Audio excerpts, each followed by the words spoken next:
Hey guys, what's going on? Ralph and Lou coming at you. Hi. Today is a slightly different video. We are going to be sharing a few tips that we have learned in the process of booking our trip to Halifax, Nova Scotia on a budget. So we just wanted to share with you guys some things that have helped us stay within our budget and helped us, because we're pretty last minute people. We actually just confirmed we're leaving in 3 days, and we've just today went to a cafe and set aside like an hour to just book our Airbnb, which we were having some technical problems with, and our car rental, and like our itinerary for the week.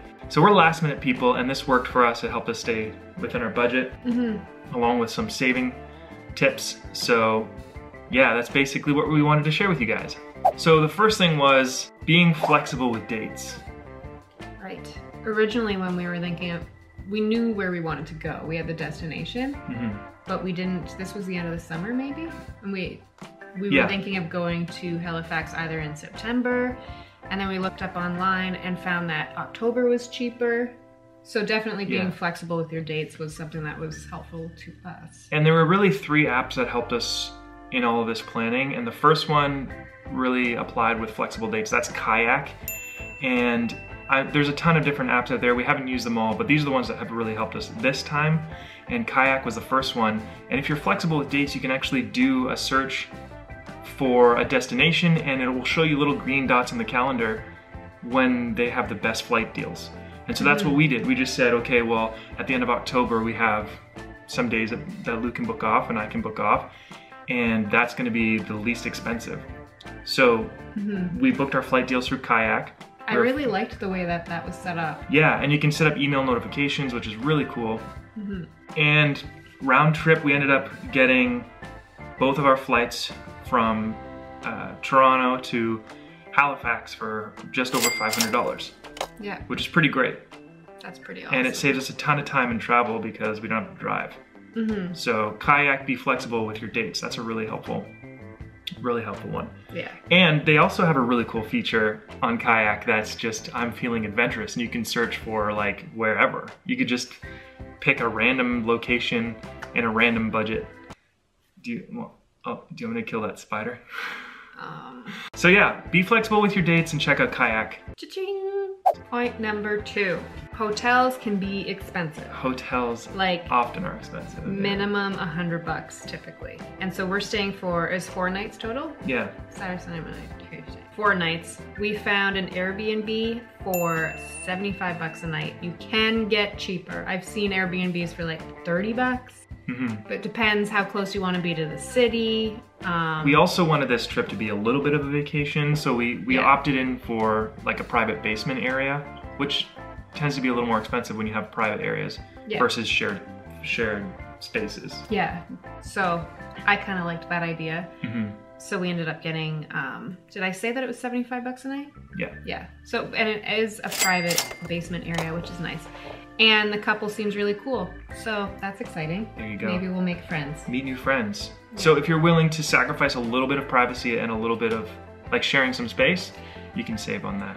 Yeah. And Lou actually had a really great idea that would have saved us even more money, but we didn't want to do it last minute. We might save it for another trip. Yeah. And I've seen someone blog about it. I'm not sure how legal it is, but renting a U-Haul van and sleeping in the back, because it's $20 a day. And you're covering both your vehicle and your sleeping arrangements. So for this time around, we're not gonna do that, but I want to explore that option a little bit more. I do too. I think it'd be fun to try. Yeah, because it is more expensive for like a U-Haul if you're driving further. Right? It was an extra 60 cents per kilometer, so you have to factor in how far you're going to be traveling. Yeah. So we're gonna be driving like, because we're gonna be in Halifax, we're gonna drive out to Lunenburg, and that's like an hour. Yeah, so that would cost a bit more. So something to consider, but I do want to do that in the future at some point. Yeah. Plus it might be cold, and so living in a van for a few days, might have to turn the heat on, it might not be relaxing. So anyway. Yeah. Airbnb. This is actually our first experience with Airbnb, so we're crossing our fingers. It's gonna be awesome. We should share about how it goes. We will definitely share how it goes. So Kayak, Airbnb, be flexible with your dates and times, and be willing to share space. Lastly is Hotwire. We used to book our rental car. Now, if we really wanted to save money, we could just like use local transportation, but because we're going, it is sort of a vacation and an adventure, we wanted the freedom to be able to drive to different places. So we did rent a car through Hotwire. That was the best deal that I found. We checked Kayak for cars. I checked their specific websites like Enterprise, and the cheapest deal I found was through Hotwire. And the car is 23 bucks a day, and then I think it's like 9 bucks a day for insurance. So not too bad. So it ends up being like 200? Yeah, it ends up being around $200 for the car for the week. So not too bad. Cha-ching! So all in all, like those 3 different things, we were able to plan a trip to Nova Scotia for the 2 of us for 4 days for just over $1,000. And we thought that was pretty good, you know, especially because the flights were so cheap and we got a decent deal on the Airbnb. Like everything's covered except for food costs. Right. And Lou had a really cool strategy for saving for food costs because she works in a kitchen and she gets tips. So I've been saving my tips for the last month, I guess? Yeah, month and a half. And so I've got a few $100s in this little jar. This is our vacation fund. So we're just gonna use this for food and hopefully it's enough. Yeah. We might need more for spending and souvenirs and that, but yay. Yeah. Not too bad. So thank you to the generous tippers out there. Tip your waitresses, because it goes to the kitchen and too. Cooks. It goes to the cooks, yeah. So anyway, I won't go on about that. But on the budget side of things too, we do have a separate travel account, and so we'll put a little bit of each paycheck into our travel account. Yeah, so we've already paid for flights, which is great. Yeah, we've paid for flights and we've paid for paid for cars. It'll pay for the rental. Yeah, so it's nice to put aside for travel in the future. Yeah, because then it's not a stress about, you want everything paid for. Yeah. That's our goal, is to pay cash or have everything saved for it. So yeah, so that's how we learned a couple of those things from traveling to Chicago as well, and applied you know, the travel fund and Lou's tips as well to that.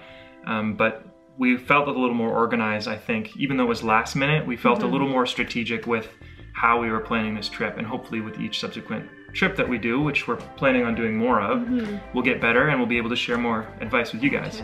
Yeah. So if you guys like this kind of video, then give us a thumbs up so that we know to do more of this style video. And if you're new here and you want to follow along in our adventures, don't forget to subscribe. Yeah. And we will see you guys tomorrow. Bye. Peace. Peace, love, tips.